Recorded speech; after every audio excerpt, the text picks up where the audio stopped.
जय श्री राधा रानी।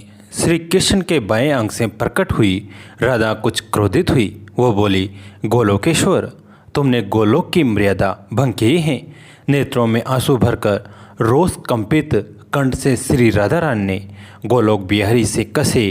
इतना कहकर वो शांत हो गए। श्री कृष्णचंद्र ने जान लिया कि मेरे बिरजा बिहार की घटना से प्रिया के हृदय में रोष हो गया है, अर्थात दुर्जयमान का संचार हो गया है। वह अपनी प्रियतमा को 7 सहस्त्र आनंद की धारा में बहाकर श्री राधा को मनाने की कोशिश करने लगे, परंतु गोलोक बिहारी के मनाने पर भी श्री राधा का कोप शांत नहीं होता है। समीप में ही सुशीला, शशिकला, यमुना, माधवी, रति आदि 33 नृत्यांगनाओं पर आतंक छा गया। उन्होंने गोलोक बिहारिणी का यह रूप आज ही देखा है। वहीं पर गोलोक का एक गोप सुदामा भी देख रहा था और योग माया भी श्री राधा का यह भाव देख रही हैं। किंतु योग माया केवल रस ही नहीं ले रही हैं, साथ ही साथ लीला मंच की यौनिका तात्पर्य पर्दा भी उठाती जा रही हैं। वह गोलोक बिहारी यौम श्री राधा के सम्मुख श्वेतवाराह क्लब की 28वीं चतुर्युगी के द्वापर कालीन चित्रपट सामने रख देती हैं।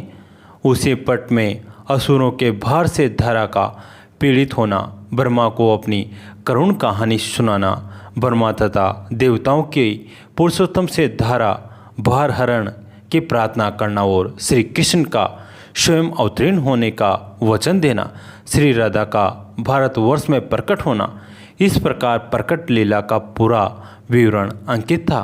उसे पट की ओर श्री राधा रमन ने देखा या नहीं कहा जा सकता है, किंतु योग माया की को यौनिका सूत्र खींच देने की आज्ञा तो मिल गई। वो पर्दा हटा देती हैं और सुदामा गोप का अभिनय आरंभ होता है। श्री परमानंददायिनी राधा लीला का प्रपंचिक जगत में प्रकाशित होने का उपक्रम होने लगता है। श्री राधा का यह मान से तात्पर्य है अनावश्यक क्रोध। यहाँ अभिमान का प्रयोग नहीं किया जा सकता। सुदामा के लिए असहनीय हो जाता है। वो कुपित होकर श्री राधा की भर्त्सना करता है। श्री राधा भी कुपित हो उठती हैं। अब कोप शब्दों से निकल पड़ता है। रोष में भरी श्री राधा बोल पड़ती हैं, सुदामा, मेरे हृदय को तप्त करने आए हो, ये असुरों का कार्य है। फिर असुर ही क्यों नहीं बन जाते? जाओ, सचमुच कुछ देर असुर योनि में घूमते रहो। सुदामा कोप कांप उठता है, पर क्रोध से नेत्र लाल हो उठते हैं। वह कह उठता है, गोलोकेश्वरी, आप में सामर्थ्य हैं। तुमने भाग ब्रज से मुझे नीचे गिरा दिया। मुझे और कोई दुख नहीं है। श्री कृष्ण से तुमने मेरा क्षणिक वियोग कर दिया। मेरे प्राणों की संपत्ति तुमने ले ली। देवी, श्री कृष्ण वियोग के दुख का अनुभव तुम्हें नहीं है, इसलिए यह दुख तुमने मुझे दिया है। तो देवी जाओ, एक बार तुम भी वियोग का अनुभव करो। द्वापर में गोलोक बिहारी के लिए देववृंद प्रतीक्षा करेंगे। इनका अवतरण होगा। इस समय गोप कन्या के रूप में भारतवर्ष में तुम भी अवतरित हो जाओ। यह सुंदरियों के रूप में तुम्हारी ये सखियाँ भी अवतरित हो जाएगी। श्री कृष्ण 100 वर्षों के लिए तुमसे अलग हो जाएंगे। 100 मानव वर्ष वियोग के दुख का अनुभव करो। श्री कृष्ण के वियोग का दुख कोटि कोटि नरक यात्राओं से भी अधिक विशाल होता है। यह वियोग कहते हुए सुदामा के नेत्रों से आंसू बहते हैं। वह लोक बिहारिणी राधा के यौम श्री कृष्ण के चरणों में प्रणाम करते हुए चलने के लिए उद्यत होता है, किंतु तभी श्री राधा क्रंदित कर उठती हैं। श्री कृष्ण उन्हें सांत्वना देने लगते हैं, प्राण प्रिय, ये श्राप नहीं है। श्राप के आवरण में वह तो विश्व के प्रति तुम्हारा दिया हुआ वरदान है। इसी निमित्त से हरि वल्लभा वृंदा का तुलसी रूप में भारतवर्ष में प्रकट हुआ। आकाश में तुम्हारी विधि हरिहर वंदित चरण चंद्रिका चमकेगी।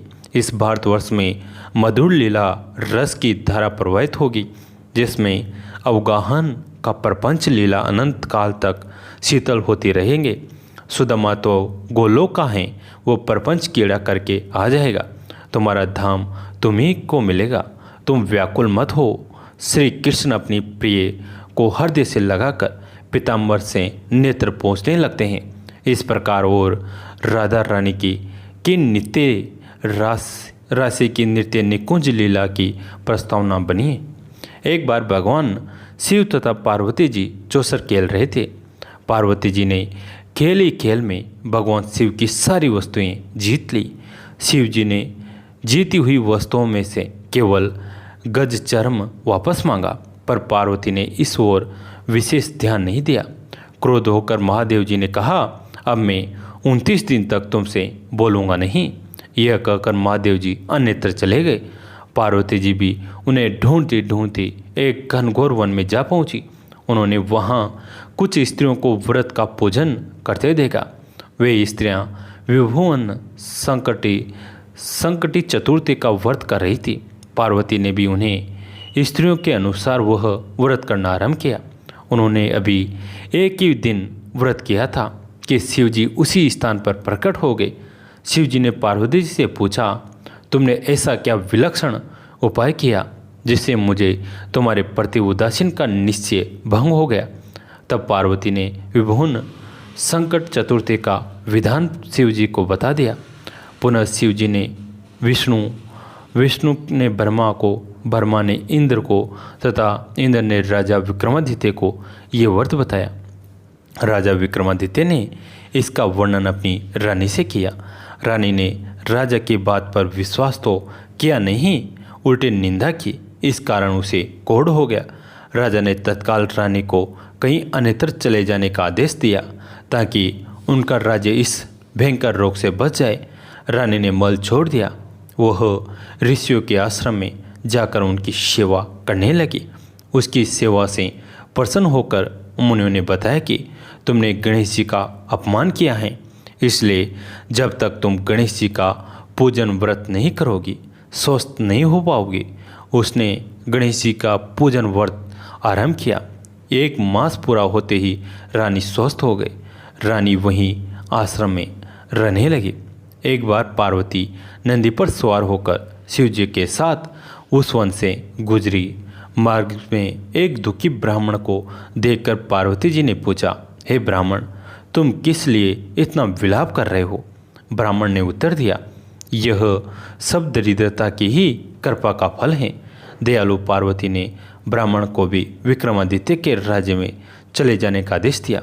वह एक वेश्या से पूजन की सामग्री लेकर व्रत पूजन करो, तुम्हारी दरिद्रता नष्ट हो जाएगी और तुम राज्य मंत्री बन जाओगे। ब्राह्मण ने वैसा ही किया। ब्राह्मण राजमंत्री बन गया। एक दिन राजा विक्रमादित्य उस ऋषि के आश्रम में आ पहुँचे जहाँ उसकी रानी रहती थी। रानी को स्वस्थ तथा निरोग देखकर उनकी प्रसन्नता का ठिकाना न रहा। वे रानी को लेकर महलों में चले गए। राजा और रानी जीवन भर सभी सुखों को भोग कर अंत में स्वर्गलोक को प्राप्त किया।